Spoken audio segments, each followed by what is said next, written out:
Hello, हाय, नमस्कार, पहलाक हमारे सभी उत्तराखंड वासियों को और हमारे सभी रानीखेत वासियों को। दोस्तों, मैं मनीष सद्भावना, टीम हेलो रानीखेत से।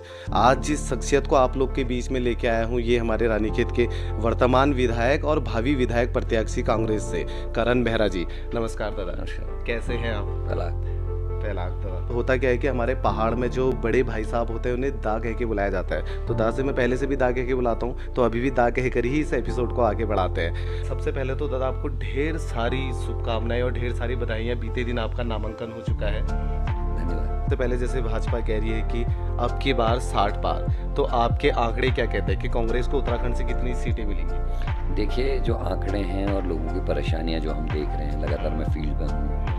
इस बार 60 पार वार कुछ नहीं होने वाला है। इस बार ये 20 भी नहीं पहुँचेंगे, क्योंकि जिस तरीके से डबल इंजन की बात करके, महंगाई कम करने की बात करके, रोजगार की बात करके ये लोग आए थे, लेकिन वो सारी चीज़ों में फेल हैं। नहीं है। राज्य स्तर पे उत्तराखंड में कांग्रेस किन मुद्दों को लेकर जनता के बीच आई? देखिए, हमारे बहुत सारे मुद्दे हैं। एक तो महंगाई है, रिवर्स पलायन में है, उसको हम किस तरीके से लड़कों को और लड़कियों को रोज़गार दे सकते हैं घर में रह के, और उसके अलावा स्वास्थ्य की जो स्थितियां हैं उनको बेहतर करने के लिए हम लोग काम करेंगे। शिक्षा के क्षेत्र में बेहतर करने का काम है। पुरानी पेंशन बहाली ये एक बहुत बड़ा मुद्दा है जो मैंने विधानसभा में उठाया था, और हम चाहते हैं कि कर्मचारियों को 2004 से पहले की पुरानी पेंशन बहाली का वापस आए। 4th क्लास कर्मचारियों की नियुक्तियों की बहाली की बात हम कर रहे हैं। आज PWD की गैंग्स ख़त्म कर दी गई हैं। सफाई कर्मचारियों की नियुक्तियाँ नहीं हो रही, ड्राइवर की नियुक्तियाँ नहीं हो रही, पियोन की नियुक्तियाँ नहीं हो रही, जिससे सिस्टम चरमरा गया है। यहाँ तक कि हॉर्टिकल्चर में मैं देख रहा हूँ अधिकारियों की भीड़ है, लेकिन जो माली है, जो फील्ड में कर्मचारी है,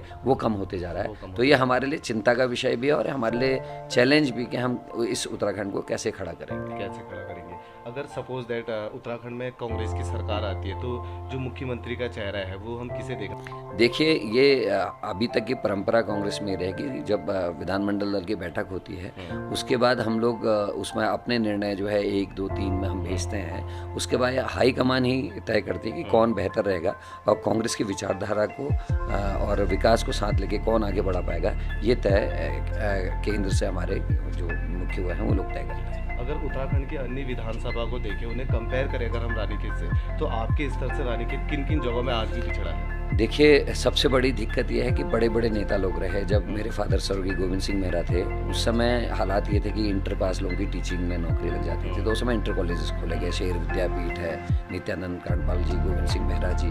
उसके बाद Lodhia Khan inter college, Nityanand Kandpal, Govind Singh Mehra ji. Bhujan inter college, Nityanand Kandpal, Govind Singh Mehra ji. Bhujan Janoli high school, Govind Singh Mehra inter, Puran Singh Mehra. Shalde का डिग्री कॉलेज, गोविंद सिंह मेहरा। रानीखेत का डिग्री कॉलेज, गोविंद सिंह मेहरा। तो ये उस समय की स्थितियाँ थी, और बाद में पूरन सिंह मेहरा जी और हरीश रावत जी ने नवोदय खुलवाया ताड़ीखेत में। लेकिन उसके बाद जो हमारा नेतृत्व आया, उसने बहुत ही नुकसान किया। जो ITI पूरन सिंह मेहरा जी चिन्यानौला खोल के गए थे, उसमें एक ट्रेड नहीं बढ़ पाया, और वो आज बिल्कुल रुग्ण है और बंद होने की स्थिति है। आज भी वो केवल 2 कमरों तक सीमित वो है। बंद होने वाला है। जो सरकार ने निर्णय लिया, मैंने विधानसभा में विरोध किया, लेकिन जो जवाब मिला कि हम इनको ख़त्म कर रहे हैं। पॉलिटेक्निक खोला गया छौनलिया में, उसको बंद कर दिया। तो ये सारी चीज़ें ऐसी हैं कि जो पुराना जो हमारा बड़ा नेतृत्व था, रानीखेत ने इसको उभारा, उठाया। 28 साल तक बच्चे सिंह रावत और अजय भट्ट जी हमारे विधायक रहे, BJP के प्रदेश अध्यक्ष रहे, और दोनों यहाँ भी मंत्री रहे, केंद्र में भी मंत्री। तो इन लोगों ने बहुत कुछ नहीं किया। जैसे विपिन त्रिपाठी, स्वर्गीय विपिन त्रिपाठी जी, और स्वर्गीय सरस्वती तिवारी जी का मैं नाम लेना चाहता हूँ। दोराहाट में इतना बड़ा इंजीनियरिंग कॉलेज और बेहतरीन पॉलिटेक्निक है। वहीं मनोज तिवारी जी की भी तारीफ करूँगा। अल्मोड़ा में मेडिकल कॉलेज, अल्मोड़ा में होटल मैनेजमेंट, अल्मोड़ा में पॉलिटेक्निक्स, IITs हैं। लेकिन मेरी रानीखेत विधानसभा इन चीज़ों से वंचित है। दुर्भाग्य था कि मैं दोनों बार विपक्ष में जीता, सरकार मेरी नहीं थी। मेरे को दुख है इस बात का कि कोई भी ऐसा इंस्टीट्यूट या कोई ऐसी चीज़ हमारे रानीखेत विधानसभा में नहीं है जिसमें पढ़ के हमारे छात्र छात्राएं आगे को नौकरी मिल सके, उन लोगों का भविष्य सुधर सके। वो मेरा लक्ष्य भी है, और मैं प्रयास करूंगा कि कैसे कुछ ऐसे इंस्टीट्यूट्स यहाँ आएँ जिससे पढ़कर हमारे नौजवान नवयुवतियाँ नौकरियाँ पा सकें, आगे बढ़ सकें। उत्तराखंड की जो सत्ता की चाबी थी, ये बारी बारी दोनों के पास गई। एक बार कांग्रेस के पास गई, एक बार BJP के पास गई। रानीखेत का थोड़ा दुर्भाग्य रहा कि हमेशा यहाँ विपक्ष ही बैठा। लेकिन बावजूद जो है, जब कांग्रेस की सरकार थी उस वक्त आप यहाँ से विधायक नहीं थे, लेकिन बावजूद आपके संबंध वहाँ पे काफ़ी अच्छे थे। तो उस वक्त की कोई ऐसी उपलब्धियाँ जो आपने लड़के रानीखेत के लिए लेके आए? देखिए, नेपाल कोट का डैम बतरौज खान से नीचे, मुख्यमंत्री कार्यकाल में। मुख्यमंत्री कार्यकाल में रानीखेत का जो जयदत्त वाला महाविद्यालय है उसमें लगातार मांग थी एमकॉम, एमएससी और एमए आर्ट्स की। मैं कामयाब रहा रावत जी से और स्वर्गीय इंदिरा हृदय जी को भी धन्यवाद देता हूँ कि उन लोगों से मैं मिलकर यहाँ MSc zoology, MSc botany, MCom और एमए आर्ट्स की क्लासेस मैंने संचालित कराई। वहीं भतरौज खान में डिग्री कॉलेज खुलवाने में मैं कामयाब रहा। और आज मैं आपको बताते हुए मुझे खुशी है कि रानीखेत की विधानसभा में इस भतरौज खान डिग्री कॉलेज के लिए भूमि आवंटित हम करा चुके हैं, लैंड ट्रांसफ़र कर चुके हैं। और तात्कालिक मंत्री धन सिंह रावत जी से मैंने मदद की, आग्रह किया था। और उसमें एक लड़की वहाँ की छात्र संघ की अध्यक्ष थी अंकिता पटालिया जी, उनकी भी मैंने मदद ली, उनको भी मैंने भेजा था और हम उसके लिए धन भी आवंटित कराने में कामयाब रहे हैं। उसके अलावा हरीश रावत जी की सरकार में हमने एक यहाँ स्टेडियम मंजूर किया 110 करोड़ का, जो कैबिनेट से डिसीजन है, अब घोषणा नहीं है। लेकिन भारतीय जनता पार्टी दुर्भाग्य से उसके बाद सरकार गिर गई और फिर उसके बाद आई भी तो 1 महीने में वो चीज़ नहीं हो सकती थी, लेकिन वो आज भी जिंदा है और उसमें कार्रवाई होनी है। नई सरकार आएगी तो उसमें हम लोग उसको दोबारा से पुनः बहाल करेंगे।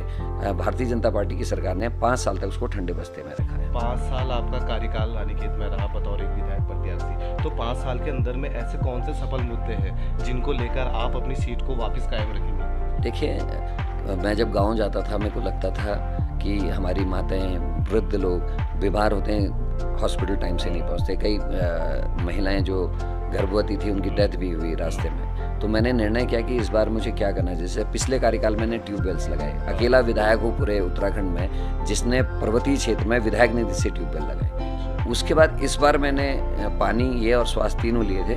मैं आपको बताते हुए खुशी है आपके चैनल के माध्यम से कि मैंने 97 गाँव और तोकों को इस बार सड़क से जोड़ा है। जैसे मैं उल्लेखनीय है, कोटाड़ की सड़क है, तल्ला गैरड़ है, मयूं है 4 किलोमीटर है, कोटाड़ भी 4 किलोमीटर है। उसी तरीके से सुपोली, श्यालीखेत, बजोल, भिक्यासैन में अगर आप देखें तो वो विनायक के पास एक जगह बमन चौना, वहाँ की रोड, बिनोली स्टेट की रोड। उसके अलावा एक ये भतरौज खान से लगा हुआ क्षेत्र है जोशी जिलों का, उस क्षेत्र में रोड। तो इस तरीके से करीब करीब 97 गांव ऐसे हैं, तो कैसे हैं जिनको हमने सड़कों से जोड़ा है, जिन्हें आपने सड़कों से जोड़ा है। मतलब आप इस बात को समझते हैं कि एक ग्राम सभा के लिए सड़क बहुत ज़्यादा जरूरी है? बहुत ज़रूरी है। आज लोगों के मकान कम में बन रहे, कम कीमत में बन रहे, जो ढोल के लाना पड़ता है वो कम हो रहा है। स्वास्थ्य की दृष्टि से भी अगर देखें बहुत इंपॉर्टेंट है। गाँव में नौजवान नहीं है, पलायन हुआ है, तो वृद्ध जनों से और महिलाओं से उम्मीद करना कि वो डोली उठा के किसी को अस्पताल लाएंगे संभव नहीं है। इस बार मैंने 97 जोड़ी हैं और मेरा आगे को भी लक्ष्य कि मैं जीतूंगा तो मैं चाहूँगा कि मेरा एक भी तो क्या गाँव ऐसा ना रहे जो सड़क से वंचित रहे। तो हाल ही में हमारी हेलो रानीखेत की टीम ने टूनाकोट में विजिट किया था, तो वहाँ पे मैंने दास से जवाब भी मांगा था, तो थोड़ी व्यस्तता थी, जवाब मिल नहीं पाया था। लेकिन आज हम इसके जवाब की ओर आएंगे। टूनाकोट ग्रामवासियों का कहना है कि पिछले 30 सालों से वो रोड के लिए संघर्ष कर रहे हैं। चुनाव आते हैं, नेता वहाँ पे रोड का उन्हें आश्वासन देके जाते हैं, चुनाव जाते हैं, नेता वहाँ देखने भी नहीं जाता है। तो टूनाकोट में और ग्रामीणों का ये भी कहना है कि यहाँ रोड स्वीकृत हो चुकी थी, लेकिन किन्हीं कारणों की वजह से रुकी है। आप बता सकते हैं हमारे व्यूअर्स को किन कारण की वजह से? देखिए 2-3 से, एक तो राजनीतिक कारण है। जिस गांव की आप बात करें वहाँ भारतीय जनता पार्टी के सबसे वरिष्ठ नेताओं में से लोग रहते हैं। उनके 2 भारतीय जनता पार्टी के अध्यक्ष, दोनों राज्य में मंत्री, केंद्र में मंत्री रहे। क्यों रोड नहीं आई है आप समझ सकते हैं। मैंने कोशिश की थी, जैसे अन्य गांव को मैंने विधायक निधि से रोड काटी, मैंने उस गांव में भी रोड और शुरुआत में एक दीवार जिसमें ज़रूरत थी वो भी हमने दी। गांव की महिलाएं भी आई थी, उनको भी मैंने समर्थन दिया। लेकिन जो लोग नहीं चाहते, उसी गांव के लोग, उन्होंने रोड जहां से शुरू होनी थी वहां से भूमि देने से मना कर दिया। अब किसी की भूमि को करण मेहरा जबरदस्ती नहीं काट सकता। वो कौन लोग थे जिन्होंने भूमि नहीं दी, इस बात को गांव वाले जानते हैं और इस बार का परिणाम ये दिखा देगा कि वो क्या था। आप उन्हीं के बगल में पीपल खंड है, उसको रोड जारी है क्योंकि उन्होंने जमीन दे दी। लेकिन ग्रामीणों का, टूनाकोट वालों का कहना था कि रोड स्वीकृत हुई है, उसके लिए 5 लाख रुपए स्वीकृत हुए हैं, लेकिन 5 लाख में ये रोड बनना पॉसिबल नहीं। नहीं, देखिए अब मैं आपको बताता हूँ पीडब्ल्यूडी क्या करती मुझे नहीं पता। कोटाड़ की जो रोड है 4.5 किलोमीटर है, मैंने हमने 7 लाख रुपए में काटी। अब ये तो कार्यकर्ता पे है कि कोई कमा रहा है या काम कर रहा है, हमने काटी है। जीपेबल रोड है, मैं ये मानता हूँ कि अभी उसमें मेटल नहीं है कि इस बजट में वहाँ रोड मैं रोड पहुँचा देता। मैं आगे भी कह रहा हूँ, अगर वो जमीन जो 2 नाली जमीन का झगड़ा है सड़क पे है, उस व्यक्ति को जो यहाँ नहीं रहते हैं, बाहर रहते हैं, उनको अगर मना लेते हैं गाँव वाले या वो किसी राजनीतिक दबाव में नहीं आते हैं, तो मैं निश्चित तौर पर, आप 5 कह रहे हैं, 5 में तो दिवाले भी शामिल हैं। अच्छा, मैं 3 लाख या 4 लाख रुपए में उस रूट को पहुंचा सकता हूं, जिसमें जीप और गाड़ियाँ, छोटी कारें जा सकती हैं। क्योंकि मैं नहीं कह रहा कि बस चले जाएगी, ट्रक चले जाएगी, लेकिन जो लोगों को सुविधा देने के लिए जो जीवेबल मार्ग है वो मैं बना सकता हूँ। मैं आपको बता रहा हूँ ना, आप मयूं देखिए 4.5 किलोमीटर रोड काटी है, 6 लाख रुपए में काट दी। यहीं पर आप कारचूली जाइए नीचे, रिखोली, वो करीब करीब 3.5 किलोमीटर या 3 किलोमीटर के आसपास रोड है। आप अगर उसका बजट देखेंगे वो 5.5 लाख है, तो 5.5 लाख रुपए में हमने रिखोली सड़क पहुंचाई है। तो ये ऐसी बात नहीं कि करेंगे, क्योंकि हमारे संग मेरे को अच्छा है कि मेरे कार्यकर्ता ऐसे हैं, वो मुझसे पैसा नहीं चाहते, वो केवल तेल और जो उनका ऑपरेटर होता है उसका पैसा लेते हैं और सड़क काटते थे कम कीमतों में। और हम लोग काम कर रहे हैं क्योंकि सारी टीम जो है सेवा भाव से लगी है। तो टोनाकोट वालों को मेरा इतना ही आश्वासन है कि अगर भूमि का वो प्रबंधन कर देंगे, मैं पुनः उसके लिए प्रयास करूंगा और कटवा दूंगा। अच्छा, जैसा आपने बताया कि 97 रोड बन चुकी है। रानीखेत की एक व्यक्ति है जिनने सवाल हमसे किया था कि जब भी आप मेहरा जी का इंटरव्यू लेते तो उनसे ये बात जरूर पूछिएगा। उनका कहना है कि 95 जो रोड बनी है, रोड के जो मानक होते हैं ये इनके आधारों पर नहीं है। सपोज दैट कल अगर इनमें एक्सीडेंट होता है तो उनको, उन परिवारों को मुआवजा तक नहीं मिलेगा। देखिए, जिसको विरोध करना है वो वे ही कहेगा। अब जैसे रोड है और कोई गर्भवती महिला की जान बच जाए, वो बच्चा हो जाए, कोई वृद्ध को हम ले आए उसकी जान बच जाए, उसको ये नहीं देख रहे हैं। ये उस चीज पर मिथक पर जा रहे, अगर कोई एक्सीडेंट होगा तो मुआवजा नहीं मिलेगा। अरे भाई, पहले जिन लोगों की जानें बचेंगी ना 97-95 रुपये, जो ये आदमी है जिसने आपसे प्रश्न किया, सड़क पर रहता होगा, सड़क पर इसका मकान होगा, वो तो ये भी कह रहे कि लोगों को मुआवजा नहीं मिल रहा जमीन का। अरे लोग खुशी से अपनी ज़मीन दे रहे कि मेरे गांव में रोड ले आओ, ये उनको परेशानी नहीं है। जिनके विधायकों ने, जिनके मंत्रियों ने आज तक उन गांवों में रोड नहीं पहुंचाई, उन लोगों को ये तकलीफ होगी नहीं, निश्चिंत है कि करण मेहरा इतनी रोडें काट रहा, लोग पसंद कर रहे, लोग इंटरव्यूज़ दे रहे कि आज़ादी के बाद आज हम लग रहा हम आज आज़ाद हुए हैं, तो उनके पेट में दर्द होना स्वाभाविक है। ये उनको चिंता नहीं करनी है। जिन ग्रामीणों की जान बच रही की, जो ग्रामीण अपने घर तक गैस का सिलेंडर गाड़ी में लेके जा रहे हैं, जो राशन गाड़ी में लेके जा रहे हैं, जिनकी बजरी, रेत, ईंट घर तक पहुंच रही है, ये उनसे पूछना चाहिए कि उनको फायदा है या नहीं है। मुझे भारतीय जनता पार्टी वालों से या जो लोग विरोध की राजनीति करते हैं उनको जवाब देने में मजा नहीं आता, ना मैं उनसे तारुक रखता हूँ। एक रोड बनने के बाद आपने उसकी सुध ली है कि क्या ये सही है या गलत है? निश्चित ही मैं लोगों से मिला हूँ, लोगों की डिमांड पे ही कर, हम जबरदस्ती नहीं करते। जहाँ से लोग कहते हैं दादा इतनी परेशानी है तो हम करते हैं उनसे, हम यार ये सारी बातें होती है, भाई रोड, ज़मीन का मुआवजा नहीं मिलेगा, रोड अभी पक्की नहीं हो सकती कि मेरे पास इतना बजट नहीं है, मैं खाली आपकी गाड़ी पहुँचा सकता हूँ, लेकिन अगर आप सोचेंगे इसमें मैं डामर कर दूँ, सीमेंट कर दूँ, अभी मैं नहीं कर सकता। हल्के हल्के वो भी होगा, लेकिन एक साथ नहीं हो सकता। तो उनसे राय मशवरा करने के लिए, विरोधियों से मुझे इस चीज़ में राय लेने की ज़रूरत नहीं है। मैं अपना काम कर रहा हूँ और अपनी धुन पर चलता हूँ। अच्छा, क्या अगर रानीखेत में अगर आप विधायक बनते हैं और उत्तराखंड में भी आपकी सरकार आती है तो रानीखेत जिले के रूप में अस्तित्व में आएगा? निश्चित ही मेरा लक्ष्य है रानीखेत जिला, मेरा लक्ष्य है गैरसैंण स्थायी राजधानी, और मेरा लक्ष्य है कि लोगों के रोजगार परक योजनाएं उत्तराखंड में चले। किन कारणों से अभी तक रानीखेत जिले से वंचित है? देखिए, सबसे पहले मांग आज़ादी की बात की, अगर किसी जिले की अविभाजित उत्तर प्रदेश में थी तो रानीखेत की थी। राजनीतिक कारण रहे जिसकी वजह से नहीं बना। आपको मैं उदाहरण देना चाहता हूँ, हर चुनाव से पहले, इस चुनाव को छोड़ के, एक रानीखेत जिला बनाओ संघर्ष समिति उभर के आती है और वो आंदोलन करती है। चुनावों से पहले आंदोलन होता है, फिर वो पूरी टीम एक व्यक्ति विशेष के पीछे लगती है, और चुनाव के बाद वो जैसे गधे के सिंग से सिंग गायब होते हैं वैसे वो गायब हो जाते हैं। उससे लोग अपने को छलावा महसूस होता है। दूसरा, कुछ लोगों ने राजनीतिक रूप से रानीखेत को 2 भागों में बांटने की कोशिश की, रामगंगा जिला और रानीखेत जिला, जबकि दोनों सिस्टर कंसर्न्स हैं, दोनों भाई बहन की तरह हैं, भाई भाई की तरह हैं। क्यों नहीं हम नैनीताल की तरह बना सकते हैं? नैनीताल में जिलाधिकारी नैनीताल में भी बैठते हैं कुछ दिन हल्द्वानी में बैठते हैं। ऐसे ही रानीखेत अगर जिला बनेगा, कुछ दिन रामगंगा में भिक्यासन जाके बैठेंगे, कुछ दिन रानीखेत में बैठेंगे। दोनों की तकलीफें दूर होंगी और दोनों भाई की तरह रहेंगे और विकास होगा। जैसे रानीखेत, कब से ये मुद्दा आगे आते जा रहा है कि रानीखेत को नगर पालिका से जोड़ दिया जाएगा? रानीखेत अभी कैंट में इस वक्त है, यहाँ पे जो सक्षम परिवार है उनका तो आसानी से आवास बन जाता है, लेकिन जो गरीब परिवार है उनको अगर एक चौखट भी बदलनी है तो कैंट से वहाँ निरीक्षण करने आ जाता है और उनका काम को रोक दिया जाता है। देखिए, ये निश्चित ही सबकी तकलीफ है और हमारा प्रयास है। इसी नज़र से माननीय हरीश रावत जी ने और हम लोगों ने कोशिश की कि रानीखेत में नगर पालिका का गठन हो, और ये आवश्यक था कि किसी भी कैंटोनमेंट के किसी हिस्से को अगर कैंट से बाहर करना है तो उसके एडजर्निंग कोई नगर पालिका होनी चाहिए। जैसे रुड़की में हुआ, जैसे पंजाब में एक आध जो कोई उदाहरण है हमारे पास, तो उस यहाँ रानीखेत में इसीलिए चिन्यानौला को नगर पालिका बनाया गया, ताकि आने वाले भविष्य में रानीखेत कैंटोनमेंट की जो सिविल एरिया है उसको हम नगर पालिका चिन्यानौला में गठन कर दें। इसी वजह से नगर पालिका का जो नाम भी है वो चिन्यानौला नगर पालिका नहीं, रानीखेत चिन्यानौला नगर पालिका, वो यही उद्देश्य से हरीश राव जी हमने इसका गठन कराया है। और आने वाले भविष्य में जब चीज़ें अनुकूल होंगी तो रानीखेत की सिविल एरिया को हम लोग नगर पालिका में जोड़ेंगे। और ये नगर पालिका ही नहीं रहेगी, आने वाले समय में हमारा सपना है कि आसपास के कुछ गाँव के लोग जो उसकी बेहतरी को देख के, वहाँ की सुविधाओं को देखते हुए आकर्षित होंगे, उनको शामिल करते हुए एक महापौर यहाँ बैठे, महानगर पालिका बने हल्द्वानी की तर्ज पे, देहरादून की तर्ज पे, और हमारा डेवलपमेंट हो। ये हमारा लक्ष्य आगे का है। विपक्ष पार्टी का विरोध ना करते हुए पिछले 5 साल के कार्यकाल में आपकी ऐसी कौन कौन सी उपलब्धियां हैं जिन्हें आप देखते हैं कि मैं साझा कर सकता हूँ? देखिए, रोड मैंने आपको बताई। हाँ। स्वास्थ्य के क्षेत्र में हमने 2 बार आंदोलन किया डॉक्टर्स के लिए, लेकिन डॉक्टर्स कुछ आए कुछ नहीं आ पाए। उसके अलावा मैंने यहाँ एक हाईटेक एम्बुलेंस दी जो अभी तक दिल्ली या कहीं बाहर से मंगानी पड़ती थी, बरेली से, जिसमें कार्डियक अटैक वाले या ब्रेन हेमरेज वालों को ले जा सकता है। अभी दीपक गर्ग जी की लाइफ बची है उससे, उनको रातों रात उसी समय शिफ्ट किया गया। तो 42 लाख रुपए की वो एम्बुलेंस है, हाईटेक, उसमें वेल इक्विप्ड एम्बुलेंस है। दिखने में बाहर से सेम है, लेकिन अंदर उसमें बहुत सारी मशीनें इत्यादि लगी। इंचार्ज से हमने बात करी थी तो उन्होंने भी उस एम्बुलेंस के संबंध में हमें काफ़ी कुछ बताया था।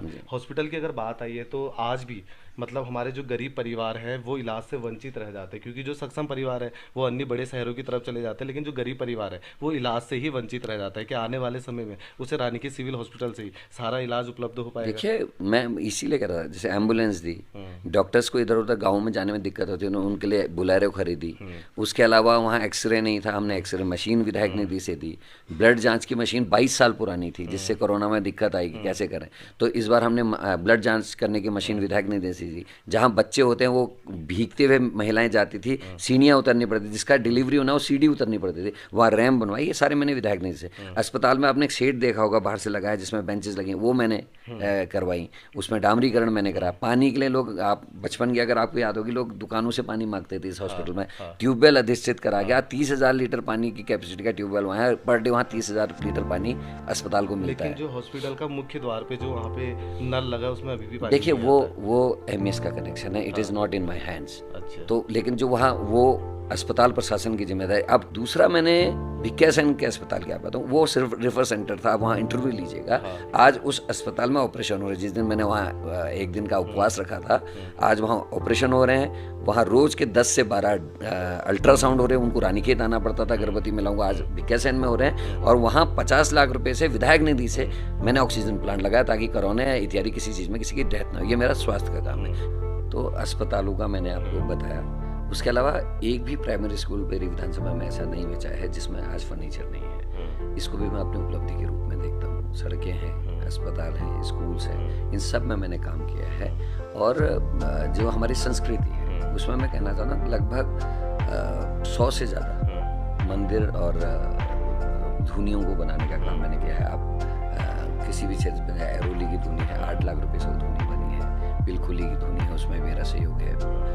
चमोली की धुनी में मेरा सहयोग है। सिलिंगी की धुनी में मेरा सहयोग है। वहीं पर जनोली की धुनी है, गैरड की धुनी है, मयूं की धुनी है, तल्ला मयूं की धुनी है। तो इस तरीके से आप जाएंगे, नौघर की धुनी है, नावली की धुनी है, लच्छीदार की धुनी है। तो मैंने जहाँ हमारी संस्कृति, लोक संस्कृति वास करती है, मैंने उन सब में कोशिश की कि मैं लोगों को टच करूँ। और ये उसी विधायक से जो वो है जो अन्य विधायकों के पास भी थी, लेकिन उनका ध्यान इन और को नहीं था। मैं सौभाग्यशाली हूँ कि मुझे ऐसे लोगों का सहयोग और सानिध्य मिला है जो मुझे इन कामों में सुझाव देते हैं और पॉजिटिव सुझाव देते हैं। और उनकी राह पे मैं चल रहा हूँ, काम कर रहा हूँ। लोगों की सेवा के भाव से मैं लगा हुआ हूँ और लोगों का प्यार और आशीर्वाद मुझे मिल रहा है।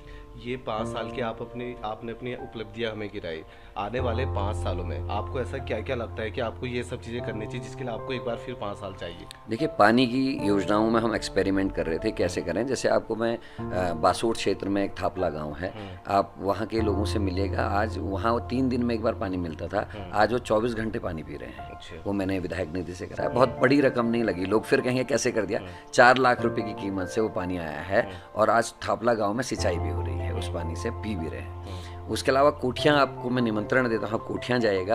कोठियाँ में हमने विधायक निधि की हेल्प से मनरेगा का कुछ पैसा इस्तेमाल करके कुछ वहाँ के प्रधान जी से मदद मांगी और हमने एक छोटी सी पंपिंग योजना बनाई। हर घर को पानी कोठियाँ मिला। जो औरतें करीब करीब 100-200 मीटर नीचे गधेरे से सिर में पानी लेके आती थी और दिन भर में 10 कंटर भी पानी नहीं आता था, आज उनके घरों में पानी आ रहा है। वो मेरा एक्सपेरिमेंट था। अब उसी को हमने आगे बढ़ाया है। सुकोली हम पानी पिला रहे हैं पंपिंग योजना से, और डौरव और बजीनागले हमारी योजनाएं इस समय काम कर रही हैं, उनमें ये काम चल रहा है। ये मेरी योजना, और अगर ये सक्सेसफुल रहा तो मैं सरकार के सामने एक उदाहरण पेश करना चाहूँगा कि जो योजनाएं हम मानकों की वजह से नहीं बनाते, ऐसी योजनाएं गांव के लिए बहुत जरूरी है। वो कहते हैं कि साहब 40 LPM से नीचे पानी है तो हम पंपिंग नहीं करेंगे, ये नहीं करेंगे। अरे एकल ग्राम की योजनाओं के लिए अलग योजना बननी चाहिए। पहाड़ का मांग, उत्तराखंड राज्य की मांग इसलिए हुई कि हमारे मानक बदले जाएं जो उत्तराखंड के हिसाब से हो। आज भी अगर लखनऊ के ही मानक चलेंगे तो फिर क्या फ़ायदा इस उत्तराखंड राज्य का। ये मैं उदाहरण के तौर पर कुछ प्रस्तुत करने वाला हूँ,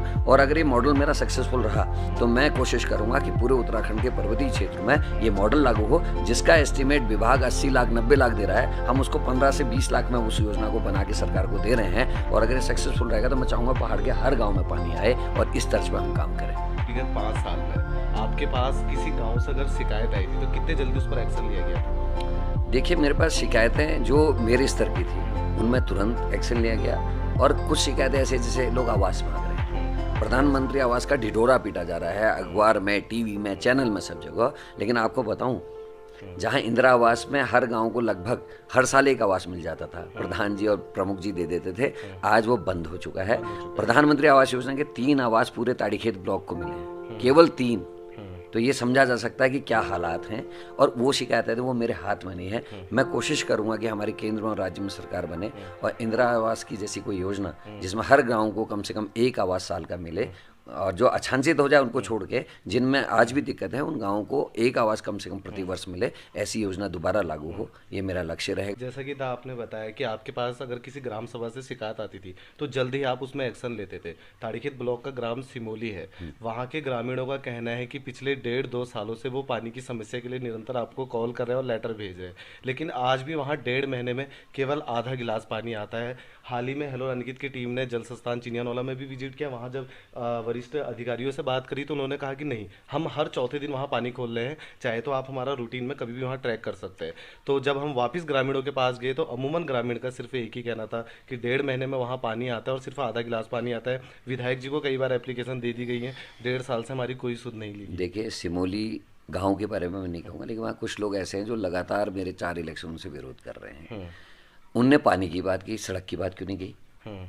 जो सड़क आज सिमोली को गई है वो सड़क करण मेरा ही लेके गया। जब विवाद हुआ सिमोली पथुली में, और एक गैरड़ को रोड जानी थी, एक नीचे को रोड जानी थी, जब वहाँ विवाद हो गया हम नहीं जाने देंगे, तो मुझे हाथ जोड़ने पड़े नाफड़ा वालों से। धूलीखेत के पास नाफड़ा गांव है, और नाफड़ा गांव वालों से मैंने कहा कि जो उनके लिए आवंटित 40 लाख रुपया है वो मुझे दे दीजिए, मैं इसको वहाँ झगड़ा सुलझाने में लगाता हूँ, आपकी रोड में लाऊंगा। और मैं धन्यवाद देता हूँ नाफड़ा वालों को, उनने मदद की और सिमोली रोड पहुँची। लेकिन उसका धन्यवाद कभी भी सिमोली वालों ने नहीं दिया। मैं गया, 3 आदमी से चौथा आदमी मुझे कभी उस गांव में नहीं मिला। मैं मीटिंग करने की कोशिश, कभी मीटिंग में मेरी नहीं उपस्थित होते हैं। और गांव के पानी के लिए मैं लगातार प्रयासरत हूँ। घर घर नल, घर घर जल मेरी योजना नहीं है। भारतीय जिस पार्टी को सपोर्ट करते हैं सिमोली, उसी गांव की रोड उसी की सरकार की है, क्यों नहीं पानी आ रहा? भाई करण मेहरा तो विधानसभा में भी बोल रहा है, करण मेहरा डिपार्टमेंट वालों को भी बोल रहा है, ये ब्लॉक में भी विषय उठा, तो फिर आखिर सिमोली वालों को आत्ममंथन करने की जरूरत है। जब मैं गैरड़ से लेके नीचे गांव से लेके ताड़ीखेत के लिए पेयजल योजना लाया, उसमें भी सिमोली को कनेक्शन दिया गया। उसके बावजूद भी अगर उनको शिकायतें दिक्कतें तो आना चाहिए। कौन से करण मेहरा को कोई बताए तो सही, कोई चिट्ठी दिखा दे मुझे कि अगर मेरे को उन्होंने चिट्ठी लिखी है, फोन अगर उन्होंने क्या वो बताएं कि हमको फोन किया, कौन सी डेट को कौन से नंबर से फोन किया। अब चुनाव में कर रहे होंगे तो अलग बात है, क्योंकि इस समय सबके फोन उठाना संभव भी नहीं है। जल संस्थान के अधिकारियों का कहना है कि जो पानी है वो 80% उन्हें डिफेंस को देना पड़ता है, और 20% जो है उसमें से भी 15% नगरवासियों को देना पड़ता है और 5% ग्रामवासियों को देना पड़ता है। देखिए, जो गगास की योजना है ये उसकी बात है, क्योंकि सिमोली पथुली के लिए ये वाला नहीं है पानी। गगास की योजना जो है उसमें निश्चित ही जो शेयर ऑफ मनी है वो आर्मी का ज़्यादा है और हमारा कम था। अभी इवन जो रानीखेत भुजान पंपिंग योजना हमने पास कराई हरीश राव जी के टाइम पे, आने वाले टाइम में गठित होगी, उसमें भी उन्होंने, आर्मी ने अपना शेयर दे दिया है। इन 5 वर्षों में हमारी सरकार उसमें शेयर नहीं दे पाई है, बीजेपी की जो सरकार है शेयर नहीं दिया है, इसीलिए वो रानीखेत भुजान पंपिंग योजना अभी तक लटकी है। वो आ जाएगा तो फिर कुछ हमारा बाहर कम होगा, उस समय हम देखेंगे। जो अभी 36 गाँव जल संस्थान पानी दे रही है उस योजना से, उनमें पानी उसका बढ़ाया जाएगा। हाल ही में गोविंद सिंह मेहरा राजकीय चिकित्सालय जो वहाँ पे एक आंदोलन हुआ था फिजिशियन को लेके, जहाँ पर आप भी इन्वॉल्व थे, और वहाँ पर जाने के बाद ये हुआ था, निष्कर्ष ये निकला था कि वहाँ पे फिजिशियन 2 दिन के लिए बैठेंगे जो अल्मोड़ा से आएंगे। लेकिन आम जनता का कहना है कि आने वाले 6 माह तक वहाँ पे फिजिशियन रेगुलर नहीं बैठे थे। नहीं तो देखिए, ये सिर्फ आश्वासन था या इस पर नहीं, उसमें कार्रवाई भी। अमित नेगी जी का धन्यवाद देता हूँ, लगातार डॉक्टर आए। उसके बाद एक रेगुलर डॉक्टर आए थे, उनका यहाँ तबादला भी हुआ, और उसके बाद वो काफ़ी टाइम तक यहाँ बैठे। बाद में बीच में उनकी पत्नी की डिलीवरी थी, कुछ परेशानी आई तो वो छुट्टी लेके गए थे। तो ऐसा नहीं है। अब मैं वही कह रहा हूँ ना, जब आंदोलन करते हैं तो वही 36 लोग होते हैं, उस समय जो ये शिकायत करते हैं गायब रहते हैं। जब कोई लड़ाई लड़ी जाती है जनतंत्र में, उसमें जनता का सहयोग चाहिए होता है। और मैं कह रहा हूँ, आप उसकी लिस्ट उठा के देखिए, 2 आंदोलन है, दोनों आंदोलनों में केवल वही लोग थे जो लगातार चाहते कि अच्छा हो, और जो ये बुराई करने वाले हैं ये कहीं भी नहीं थे, नज़ारत थे। उस समय पार्टी देखती कि कौन सी पार्टी आंदोलन कर रही है। तो ऐसे लोगों की बात का विश्वास नहीं करना है। हाँ, हमारी सरकार आएगी। पहले भी जब मेरी गवर्नमेंट थी 18 डॉक्टर्स हॉस्पिटल में थे। आखिर ये भी समझा जाना चाहिए, जब कांग्रेस की सरकार होती है पूरा डॉक्टर रहता है, कांग्रेस की सरकार आ जाती है तो यहाँ से डॉक्टर पलायन करते हैं। तो इस पर भी तो इन लोगों को जवाब देना चाहिए कि इनकी सरकारों में डॉक्टर कहाँ जाते हैं। तो कांग्रेस की सरकार में करण मेहरा ठोक के कह रहा है, रिकॉर्ड देखें, 18 डॉक्टर इस अस्पताल में थे। अभी हाल ही में सिविल हॉस्पिटल में रात के वक्त मैं भी इमरजेंसी में वहाँ पे गया था। उससे पहले भी वहाँ पे डिलीवरी के केस मैक्सिमम रेफर हो जाते हैं बड़े शहरों की तरफ या फिर प्राइवेट की तरफ। तो लास्ट टाइम जब मैं इमरजेंसी में वहाँ पे रात के 3 बजे पहुँचा था तो एक महिला वहाँ पे आई थी और डिलीवरी केस उनका था। वहाँ पे महिला को अंदर एडमिट किया गया। तो थोड़ी देर बाद क्या हुआ कि उन्हें वहाँ से रेफर कर दिया गया कि हमारे पास OT के लिए पर्याप्त डॉक्टर नहीं है, तो आप जाइए। तो उस महिला का जो पहला सवाल मेरे से था, तो मैं वहाँ पे खड़ा था, तो उन्होंने पूछा कि मैं कहाँ जाऊँ। तो मैंने कहा, आप एक काम कीजिए, निकटवर्ती प्राइवेट हॉस्पिटल में चले जाइए। तो उन्होंने मुझसे पहला सवाल ये पूछा था कि वहाँ मेरा पैसा कितना लगेगा। वो इतने सक्षम नहीं थे कि वहाँ पे जाके डिलीवरी कर सके। क्या भविष्य में OT में हमें वो डॉक्टर मिल जाएंगे कि डिलीवरियाँ सारी हमारी इस हॉस्पिटल में हो जाएंगी? देखिए, गवर्नमेंट आने पे मैं एश्योर कर रहा हूँ कि पहले भी मैंने कहा ना, गवर्नमेंट थी, मैं विधायक नहीं था, प्रमुख था, 18 डॉक्टर लेके आया था। उस समय नारायण दत्त तिवारी जी हमारे मुख्यमंत्री होते थे, 18 डॉक्टर इस अस्पताल में थे। गवर्नमेंट आएगी, निश्चित ही सारी समस्याओं को दूर करोगे। केवल रानीखेत के लिए नहीं कह रहा मैं, ये भिकिया सैन के लिए भी कह रहा हूँ, भतरौज खान के लिए भी कह रहा हूँ, और पर्वतीय क्षेत्रों के लिए कि जहाँ ज़्यादा दिक्कत है। प्लेन्स में तो आदमी किसी बड़े अस्पताल या उसमें चले जाएगा, लेकिन पहाड़ों में बहुत दिक्कत है।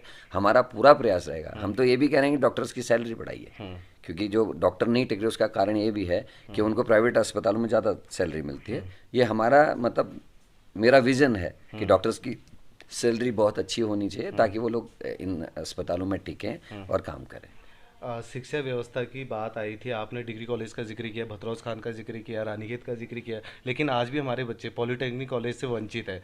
जो गरीब परिवार है वो अपने बच्चे को बाहर जाकर पॉलिटेक्निक नहीं करा पाते हैं। यहाँ के बच्चे जब बाहर रोजगार के लिए जाते हैं तो उनके हाथ में एक डिप्लोमा नहीं होता है। तो भविष्य में क्या पॉलिटेक्निक कॉलेज हमें रानीखेत में दिखने, जो भी रोजगार परक इंस्टीट्यूट्स होंगे उनको लाने का मेरा भरसक प्रयास रहेगा। मैं खुद इस बात के लिए चिंतित हूँ कि इतने बड़ा नेतृत्व इस रानीखेत ने दिया। बड़े नेता हुए, CB गुप्ता जैसे लोग यहाँ से चुनाव लड़ते थे, जो मुख्यमंत्री जीते थे उत्तर प्रदेश में। गोविंद बल्लभ पंत जी ने हमारे यहाँ प्रैक्टिस की है। गोविंद सिंह मेहरा यहाँ, बच्चे सिंह रावत जी, अजय भट्ट जी, बड़े लोग रहे हैं। लेकिन उसके बाद भी दुर्भाग्य है कि जहाँ दौराहाट में इंजीनियरिंग कॉलेज, पॉलिटेक्निक इत्यादि हैं, अल्मोड़ा में medical college, polytechnic, heart care centre, सारी चीज़ें, रानीखेत इन सारी चीज़ों से वंचित है। मेरा लक्ष्य है कि मैं इसमें से जो भी चीज़ें, चाहे नर्सिंग ट्रेनिंग हो, पॉलिटेक्निक हो, ITIs हो, उनको यहाँ लेके आऊँ। और अन्य, हाँ, जो भी XYZ, बिल्कुल, चाहे वो कृषि के बड़े इंस्टीट्यूट्स हों, चाहे वो हॉर्टिकल्चर से संबंधित कुछ शिक्षा हो, चाहे वो नर्सिंग ट्रेनिंग हो, चाहे वो अन्य हो। क्योंकि मेडिकल कॉलेज और इंजीनियरिंग कॉलेज की अब दिक्कत आएगी नॉर्म्स के हिसाब से, क्योंकि 50 किलोमीटर की परिधि वाला एक लगता है। लेकिन उसके अतिरिक्त भी अगर कोई चीज़ें हो पाएंगी, करण मेहरा निश्चित ही उसके लिए प्रयासरत रहेगा। और मुझे खुशी होगी अगर मैं कर पाऊँ, क्योंकि हर नेता का ये लक्ष्य होता है कि आफ्टर रिटायरमेंट वो मन में एक शांति चाहिए होती कि मैंने ये चीज़ें करी हैं। और मैं उनमें से ही हूँ। मैं विधायक बनना, मंत्री बनना मेरा लक्ष्य नहीं है, मुझे एक लीडर बनना है। और एज ए लीडर मैं अपनी पहचान बनाना चाहता हूँ, जो एक पॉजिटिव, सकारात्मक दृष्टिकोण से चलता है। और मेरा लक्ष्य ये रहेगा कि मैं ये सब करूँ। अगर पलायन के ऊपर आते हैं, पहाड़ की बहुत बड़ी समस्या रही है पलायन को लेकर, निरंतर यहाँ से पलायन हो रहा है और लोग रोजगार के लिए बाहर को निकल रहे हैं। अगर हम पलायन का कहीं ना कहीं सॉल्यूशन ढूंढे तो इसका रिवर्स पलायन है कि रिवर्स पलायन को हम कैसे सफल करें। आपकी नज़र में रिवर्स पलायन को सफल करने के लिए भविष्य को लेकर ऐसी क्या क्या नीतियाँ हैं जिससे हम स्वरोजगार को सफल करके रिवर्स पलायन को सफल कर सकें? देखिए, इसके लिए 4 चीज़ें ज़रूरी हैं। एक तो नेताओं को पलायन करने से बचना होगा। आप देखिएगा अधिकतर नेता लोग जो हैं अपनी विधानसभाएं छोड़ के मैदान को भाग रहे हैं। दूसरा, खुद के बच्चे तो नैनीताल रहेंगे, हल्द्वानी रहेंगे, किसी बड़े शहर में रहेंगे। गांव वालों से कहते हैं कि साहब अपने बच्चों को गांव में रखो। तो ये एक तो ये झूठ है, इसको ठीक है। 4 चीज़ें जो मैंने आवश्यक कही, कनेक्टिविटी बहुत ज़रूरी है, सड़कें होनी चाहिए अच्छी, शिक्षा की व्यवस्था अच्छी होनी चाहिए, रोजगार की व्यवस्था अपने स्थानीय स्तर पर रोजगार की व्यवस्था होनी चाहिए और स्वास्थ्य की व्यवस्था। ये 4 चीज़ें जिस दिन सरकारें कर देंगी पलायन नहीं होगा। और आप देखेंगे कि पहाड़ लोग घर वापस आएंगे।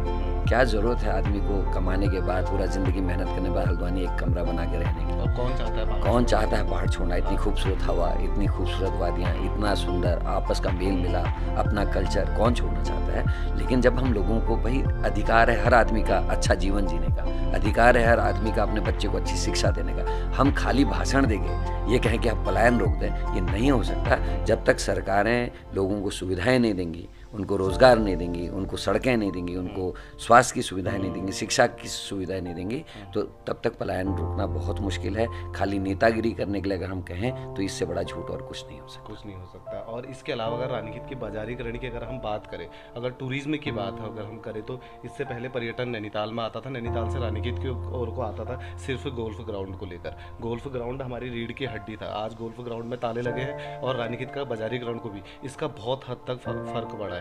तो गोल्फ ग्राउंड कब तक ये खुलेगा और आप इस पर कैसे कार्रवाई करेंगे? देखिए, सेना का हस्तक्षेप है।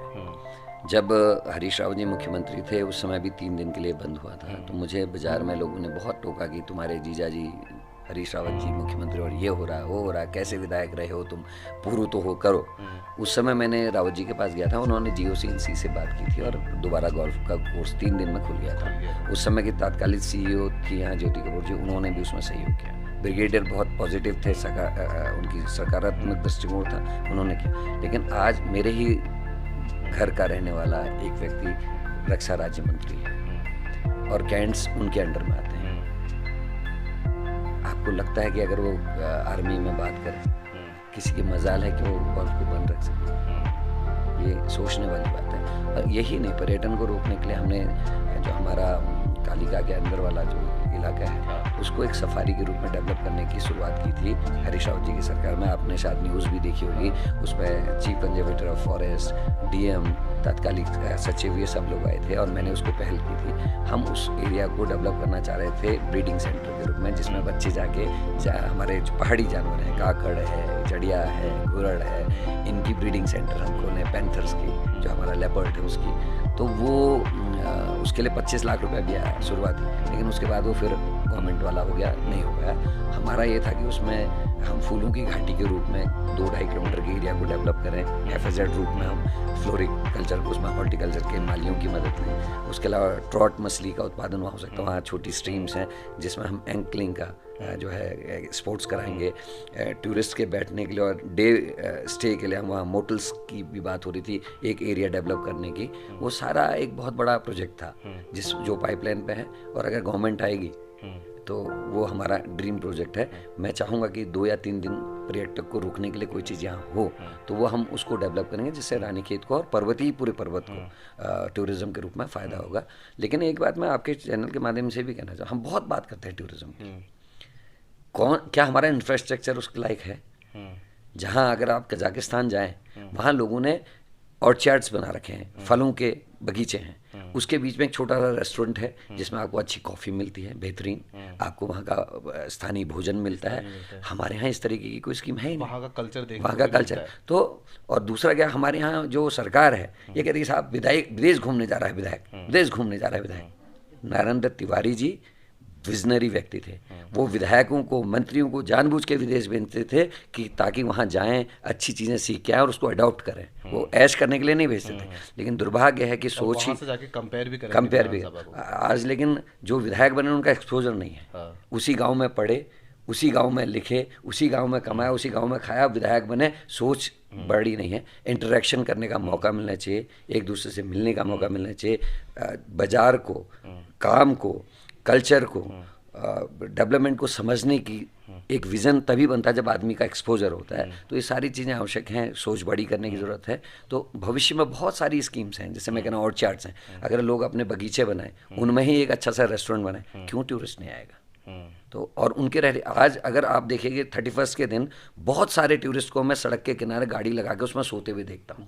लोगों को होटल के कमरे नहीं मिलते। अगर इंफ्रास्ट्रक्चर हमारा होता, प्रॉपर हम लोग होते, तो कहीं दिक्कत आती। क्योंकि इससे बाजारीकरण भी उठेगा ना। अगर टूरिस्ट यहाँ पे आ रहा है, किसी होटल पे स्टे कर रहा है, तो उसकी मील्स हमारी दुकान लोकल दुकानदारों से जा रही है। हर चीज़ इकोनॉमी में भी फर्क पड़ेगा। हमारे पार्टी उत्पाद को फर्क पड़ेगा। हम तो ऑर्गेनिक हैं आज भी, हमको कुछ करने की ज़रूरत नहीं है। तो हम उसको बाजार प्रस्तुत नहीं कर पा रहे, हम उसको बाजार नहीं दे पा रहे। ये सारे मेरे भविष्य के विज़न में हैं। और जब भी मौका मिलेगा, माँ भगवती अगर कभी मौका देगी, तो आप इन सब चीज़ों को धरातल में देखेंगे। बिल्कुल बिल्कुल। ये बात थी टूरिज्म की। और टूरिज्म की जहाँ बात आई है लोकल के दुकानदारों से, मैं भी एक अपील करना चाहूँगा कि आप अपनी दुकानों में उत्तराखंड ट्रेडिशनल कुछ रखिए, ताकि वो आपके बाजार में घूम रहे हैं तो उसको आपका ट्रेडिशनल कुछ दिखने को मिले। तो ये बात थी टूरिज्म की, ये बात थी पर्यटन की दृष्टि से रानीखेत को कैसे निखारा जाए। अब आते हैं खेल जगत की ओर। क्रिकेट का सीजन चल जाता है और इससे पहले भी आपने कई सीजन में जो है रानीखेत के आसपास जितने भी टूर्नामेंट होते हैं वहाँ पे आप बतौर मुख्य अतिथि गए, जो है स्पोर्ट्स किट्स वगैरह दी है जहाँ जहाँ पे टूर्नामेंट होते हैं। लेकिन क्या सिर्फ यही काफ़ी है, उन्हें सिर्फ स्पोर्ट किट देना ही काफ़ी है, या इसके अलावा भी स्पोर्ट्स में सुधार होना चाहिए? देखिए, बहुत गुंजाइश है। जैसे हमारे यहाँ के लोग बॉक्सिंग में बहुत अच्छा कर सकते हैं, हमारे फेफड़ों की कैपेसिटी बहुत ज़्यादा होती है। हमारे घर के पहाड़ के लोग एथलीट बहुत अच्छे हो सकते हैं, क्योंकि हमारी फेफड़ों की कैपेसिटी बहुत ज़्यादा है। लेकिन उस और को बहुत, जैसे आप कह रहे हैं कि आपने केवल किट, मैंने उसके अलावा भी जो हमारे यहाँ का स्पोर्ट्स का सिस्टम है स्कूल्स का, आप शिवराज सिंह जी से बात किया, मैंने उनको जितने किट्स दे सकता हूँ मैं मैक्सिमम, चाहे ऊंची कूद का है, लॉन्ग जंप का है, हाई जंप के हैं, उसके किट्स देना है। टीटी की टेबल, जैसे आपने मैडम का इंटरव्यू लिया था, उस स्कूल में अच्छे बच्चे थे, नेशनल्स के आए, उनको टीटी की किट दी, लगा मेडल जीत के। जनोली में हम एक अपने फादर के नाम से स्टेट लेवल का हम वॉलीबॉल करते थे। वो पिछले 2-3 सालों से रुका, क्योंकि वहाँ के एक स्थानीय व्यक्ति ने विरोध कर दिया कि साहब इस स्कूल में किसी के नाम का टूर्नामेंट क्यों हो रहा, जबकि उसका पूरा पैसा 51,000 या जो भी लगता था वो मैं अपनी जेब से वहन करता था। वो बंद किया है। लेकिन खेल में बहुत गुंजाइश है। और मैं ये कहना चाहूँगा, हम क्रिकेट खेल रहे हैं, हॉकी खेल रहे हैं, अच्छी बात है। हमको जैसे ताइक्वांडो है, कराटे है, हमको बॉक्सिंग है, फुटबॉल है और एथलीट्स है, कुछ स्पेशल किस्म के स्पोर्ट्स को चुनना चाहिए जो हमारी पर्वतीय भौगोलिक स्थिति के हिसाब से हेल्प करते हैं। क्या इसके लिए हमारे खिलाड़ियों को मैदान मिलेगा, या इसके स्पेशलिस्ट यहाँ पे मिलेंगे, कोच उन्हें मिलेंगे? निश्चित ही। देखिए, जो स्टेडियम मेरा सपना था, जो मैंने अल्मोड़ा कैबिनेट में पास कराया, जिस दिन वो धरातल पर उतरेगा वो बहुत ही सुंदर और अच्छा होगा। और जब स्टेडियम बनता है तो उसके संग उसके अधिकारी भी आते हैं, ऐसा नहीं कि खाली एक मैदान बन गया। तो उस दिन आप देखेंगे कि बहुत बड़ा, हम शाही का यहाँ इंफ्रास्ट्रक्चर लाए थे, और उस समय हमारे यहाँ से हॉकी में नेशनल्स भी लड़के गए। लेकिन दुर्भाग्य है कि रानीखेत उसको संभाल नहीं पाया, शाही यहाँ से बाहर चले गई। शाही का आना, शाही हॉकी का, वो अपने आप में एक अचीवमेंट था, लेकिन उसको कुछ लोगों ने राजनीति की भेंट चढ़ा दिया। तो ये बहुत सारी चीज़ें हैं जिससे मैं लड़ रहा हूँ, गुजर रहा हूँ, झेल रहा हूँ, क्योंकि मैं यहाँ का बच्चा हूँ, यहाँ की मिट्टी है। जिस दिन मरूंगा तो यहीं की मिट्टी में मिलूंगा। तो मेरा सपना है अपने घर को सुंदर बनाना और अच्छा बनाना, सुदृढ़ बनाना, मजबूत बनाना। लेकिन कुछ ऐसा विरोध है कुछ लोगों का कि वो मेरे को नीचा दिखाने के लिए रानीखेत का नुकसान करते हैं, जो मेरे लिए दुख का कारण भी है। स्पोर्ट्स की जहाँ आपने बात करी, तो कहीं ना कहीं एक नकारात्मकता हमारे रानीखेत में इस वक्त इतनी ज़्यादा है कि लोग इतने ज़्यादा नेगेटिव हो गए। हेलो रानीखेत चलाने का मकसद भी सिर्फ यही था कि इस शहर में, इस क्षेत्र में हम थोड़ी पॉजिटिविटी लेके आए। हाल ही में हमने एक इंटरव्यू शूट किया था करण बुधानी का, जो स्पोर्ट्स में रजत पदक हल्द्वानी में एक राज्य स्तरीय प्रतियोगिता में से जीत के लेके आए थे। लेकिन जब वो रानीखेत लौट के आए तो उनका वेलकम करने के लिए यहाँ पर कोई तैनात नहीं था, कोई मीडिया नीति, कोई ऐसा मंच नहीं था। ये अन्य जो बच्चे थे उनके लिए एक मोटिवेशनल स्टोरी हो सकती थी कि हम भी कभी पदक जीत के लाए, तो हमारे रानीखेत में ऐसा कुछ मतलब मंच हो जहाँ से हमें सम्मानित किया जाए। तो ये आवश्यकता है कि हम खेल जगत में अपने बच्चों को आगे भेजें और जब वो वापस मेडल जीत के लेके आए तो हम उनका ग्रैंड वेलकम करें। ये बात थी खेल जगत की। अब आते हैं सांस्कृतिक की ओर। आज हम देखते हैं कि दोरहाट हमसे कई आगे, सांस्कृतिक नगरी में अल्मोड़ा हमसे कई आगे, लेकिन रानीखेत आज भी इतना पिछड़े है। इसका खुद का अपना एक महोत्सव नहीं है। अल्मोड़ा नंदा देवी के लिए फेमस है, नैनीताल नंदा देवी के लिए फेमस है, आपका बागेश्वर वो वहाँ पे उत्तरायणी के लिए फेमस है, कि रानीखेत का आज तक अपना एक ऐसा कोई महोत्सव ही नहीं हो पाया जहाँ पे यहाँ के स्थानीय जो कलाकारों ने एक मंच मिल सके। देखिए, ये वो रानीखेत है जहाँ ऑल इंडिया हॉकी होती थी। इंदिरा गांधी जी उसका उद्घाटन करती थी, वो गायब हो गई। सबसे पहले ऑटम फेस्टिवल का आगाज रानीखेत से हुआ। ऑटम फेस्टिवल, समर फेस्टिवल यहाँ होता था, वो राजनीति की भेंट चढ़ गया। मैंने प्रयास किया था, पहले हमने एक रानीखेत उत्सव के नाम से एक हमने प्रोग्राम किया था नैनीताल बैंक के पास में, जो 2 दिन का था। उसमें मैंने कुछ 2-3 लाख रुपए की धनराशि दी थी, जिससे 2 दिन वो कल्चरल एक्टिविटीज़ चली। उसके बाद जो अभी इस बार जो यहाँ आपने देखा होगा समर फेस्टिवल हुआ था, शुरुआत में दिक्कत थी, तो 8 लाख रुपए विधायक निधि से उस फेस्टिवल को करने के लिए मैंने दिया था। शुरुआत हुई और बहुत अच्छा फेस्टिवल हुआ, लेकिन वो भी मेरे को राजनीति की भेंट चढ़ी, मुझे उसमें आमंत्रण तक नहीं था। जहाँ रघुनाथ सिंह चौहान अल्मोड़ा के फेस्टिवल का उद्घाटन कर रहे थे, करण मेहरा को आचार संहिता का हवाला देते हुए एक विधायक से उद्घाटन हो रहा है, और उसी के बगल में रानीखेत जिसमें विधायक 8 लाख रुपए दे रहा है उसको शुरू करने के लिए निमंत्रण तक नहीं दिया गया। तो ये आप समझ सकते हैं कि रानीखेत में क्या हो रहा है। अभी मैं आपसे बात करते करते भावुक हो गया। मैं यही कह रहा था कि करण मेहरा का विरोध आप राजनीतिक करिए, लेकिन ऐसा विरोध मत करिए जिससे क्षेत्र का नुकसान हो गया। 3 करोड़ रुपया एक पार्किंग के लिए शहरी विकास से मैं रानीखेत के लिए लाया, राजनीति की भेंट चढ़ गया, वापस गया। और भी अनेक स्टेडियम रुक गया, राजनीति की भेंट चढ़ गया। मैं ये कहता हूँ कि राजनीति का आप लाभ लीजिए, करण मेहरा को मार दीजिए, लेकिन करण मेहरा को मारने के एवज में रानीखेत को मत मारिए। ये मैं रिक्वेस्ट आपके माध्यम से सबसे करना चाहता हूँ। जैसा कि हाल ही में चंपावत, इससे पहले अस्तित्व में भी नहीं था, लेकिन आज चंपावत को पूरे देश में, पूरे प्रदेश में जाना जाता है। क्यों? क्योंकि वहाँ से एक ऐसा टैलेंटेड सिंगर बाहर निकला जिसने पूरे चंपावत, पूरे उत्तराखंड को रिप्रेजेंट कर दिया। हो सकता है कि हमारे रानीखेत में भी एक ऐसा कोई सिंगर होता जो पूरे रानीखेत का नाम रोशन कर देता। अफसोस कि यहाँ पर उसके लिए कोई एक मंच नहीं था, कोई अच्छा कोच नहीं था। देखिए, पुराने यहाँ शाह जी रहे, गौरीलाल शाह जी, अन्य लोग, जिनके टाइम में रानीखेत की होली फेमस होती थी।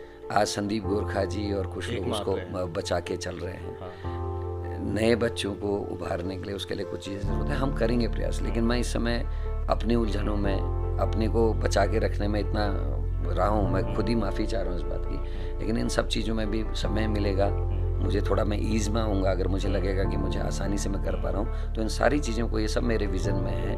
और मैं खुद भी चाहता हूँ कि हम उसी जो हमारा पुराना हमारा गौरव था, गर्व था, उन चीज़ों को बना के रखूं और उनको आगे बढ़ाने में वाले यंगर्स के लिए भी डांस एकेडमी हो, सिंगिंग एकेडमी हो, या फिर जो भी वो जिस एक्स्ट्रा एक्टिविटी को जानते हैं उसके लिए एक प्रोफेशनली उनके पास एक कोच हो। नहीं, यहाँ बहुत सारे, देखिए रानीखेत सेंटर रहा है राइटर्स का, पारेख साहब जैसे लोग, टैगोर साहब, ये सब यहाँ रहे हैं, लिखते हैं। नेहरू जी ने जब डिस्कवरी ऑफ इंडिया लिखी, जिन्होंने, वो हर गर्मियों में रानीखेत रहते थे। तो हम खो रहे हैं चीज़ें। सुमाया एंटरप्राइजेस के जैसे लोग यहाँ रानीखेत रहते हैं, तो वो पता नहीं, मिस्टर काला जो इंडियन एक्सप्रेस के एडिटर रहे, उन्होंने अपना अंतिम समय पूरा रानीखेत में 8 साल वो रानीखेत रहे। तो ये अचीवमेंट भी है, लेकिन दुर्भाग्य है कि यहाँ के लोगों को चीज़ों को लेना नहीं आता।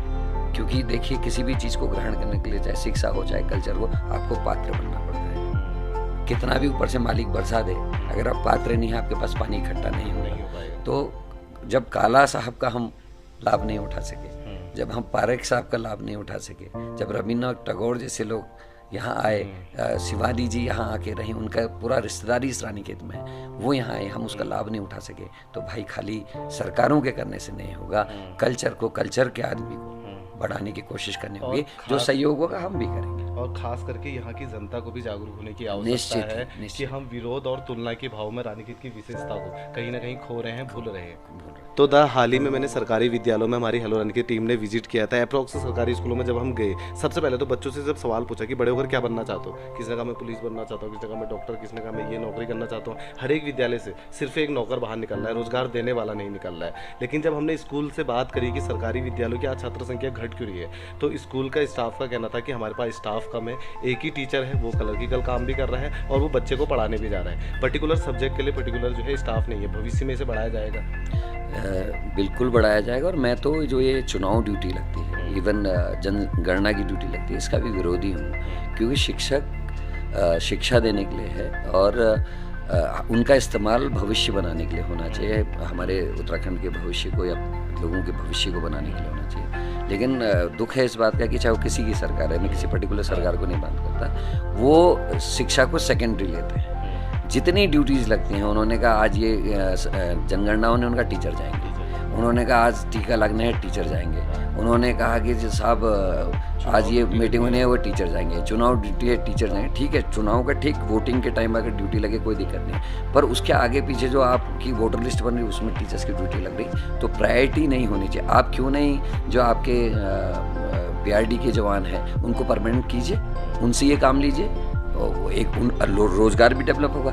शिक्षा को शिक्षा के रूप में लेना चाहिए और शिक्षक को इज्जत देनी चाहिए। शिक्षकों को आजकल कोई भी सरकारें हैं वो एक ऐसे क्लर्क या ऐसे बाबू के रूप में ले रही हैं जिससे उन जो चाहें वो काम करा लें। शिक्षक को सम्मान मिलना चाहिए और शिक्षकों से वही काम लिए जाने चाहिए जो शिक्षा के क्षेत्र के हों, यही मैं कहना चाहता हूँ। बिल्कुल। और अंत में मैं चाहूँगा आपसे कि हमारे चैनल हेलो रानीखेत के विषय में जो भी आप कुछ कहना चाहें। देखो, जो तुम्हारा चैनल छो हेलो रानीखेत, यह एक बहुत सारा एपिसोड मिल देख रही, जो भल काम करनी टीचर छी उनर तुम इंटरव्यू ली छा, जो भल कलाकार छी उनर इंटरव्यू तुम ली छा, जो रोजगार में सेल्फ डिपेंडेंट लोग छी जिन्होंने खुद काम अपन कारोबार जपा रहा है उनको तुम ली छा, स्पोर्ट्स वाल नानतीनों को तुम ली छा, बहुत भल छो हमारा पहाड़ा विकास लीजी ले तुम ले रहा छा, लोगों को सोच बदलने कोशिश तुम करना छा। मैं सौभाग्यशाली छूँ कि तुम्हारे तक आज मुझको बैठने मौका मिल रहा और तुम्हारा जो बिल्कुल तिख जो वो छी प्रश्न छी उनको देख बे ये लगूँ कि तुम्हारी सोच की तो परिपक्व छो और मैं तुमको शुभकामनाएं ले दिन जानो तुम्हारी हेलो रानीखेत कि आगे हूँ तुम्हारी खूब प्रचलित हो, लोग यक देखो पसंद करो और यक देख बे कम से कम सीख लियो कि हमको अपन जीवन कैसी जीण चाहें, हमको अपन हिम्मत कैसे धरण चाहें। कई ऐसे लोगों को मैं देखो तो आँख नहीं छी पर वो काम कर पे अपन परिवार पालनी, ऐसे लोगों को तुम दिखो छा, यह लोगों को प्रेरणा दी। तो यस काम तुम करने रहा, भगवान तुमको ले मदद करो और तुम्हारी एपिसोड को आगे लूँ लोग देखो पसंद करो, यस मेरे मनोकामना छे।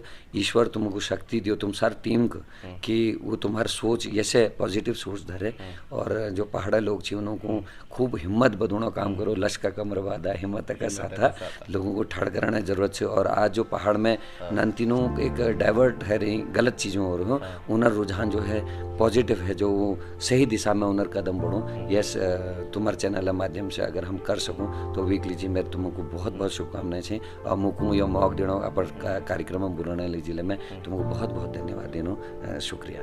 बहुत बहुत धन्यवाद करंदाज हमार और जो उन्होंने हमारे चैनल बारे में कही लीजिए उन्होंने ढेर सारा धन्यवाद और मैं ये कहना चाहूँ कि हमारा रानीखेत जदूले क्षेत्रवासी थे उन्होंने चुनाव लीजिए की अपील के करना चाहता हूँ। देखिए, मैं कहूँ कि पॉजिटिव रहा, चुनाव आते रहनी जाते रहनी, चुनाव में नेता लोग जेल करने को सुनने से अपन बुद्धि इस्तेमाल करिया और क्या क्या खातिर आपस में झगड़ झन करिया, आपस में बैर झन धरिया, भय जैस रहा, वोटों बाद सब एक है जाया और जब तक वोट नहीं पड़े तब तक अपन पार्टी प्रचार सब करण से और जे भल चीज छे उकुले कौन से जो दोहरल काम नहीं करो उकुले कौन से जो काम करें उकुले कौन से और लेकिन करण मेहरा लीजिए या कोई दोहरा लीजिए आपस में झगड़ नहीं करन से और पहाड़ा माहौल जो सुंदर बनी रूँ से ये तय तुम मैं रिक्वेस्ट करूँ हाथ जोड़ पे निवेदन छूँ माहौल भल रूँ से और एक त्यौहार रूप में हमको ये लोकतंत्र त्यौहार छो एगो त्यौहार रूप में लीबे खुशी निभूना कोशिश करना चाहिए। आप सबको शुभकामनाएं छी और जो मैं विरोधी छी उनको मैं शुभकामना देनो और जो कार्यकर्ता छी चाहे मेयर छी चाहे द्वारा कहें सबको शुभकामना देनो, खूब जोर लगावे कोशिश करो और पहाड़ों माहौल खूब खुशनुमा बने भली भली चुनाव निभा दियो। धन्यवाद। जय हिंद, जय उत्तराखंड। तो साथियों, ये थे हमारे संग हमारे रानीखेत के विधायक करण मेहरा जी। आगे भी हमारे संग यूं ही बनते रहिए। इसके बाद भी हम उत्तराखंड के सुपरस्टार को आप लोग के बीच में लेके आएंगे और अपने लोकल के टैलेंटेड लोग को भी यूं ही आपके लोग के बीच में लेके आएंगे। तो देखते रहिए हमारा हेलो रानीखेत और तब तक के लिए सभी उत्तराखंड वासियों को और सभी रानीखेत वासियों को हमारा बाय बाय रानीखेत।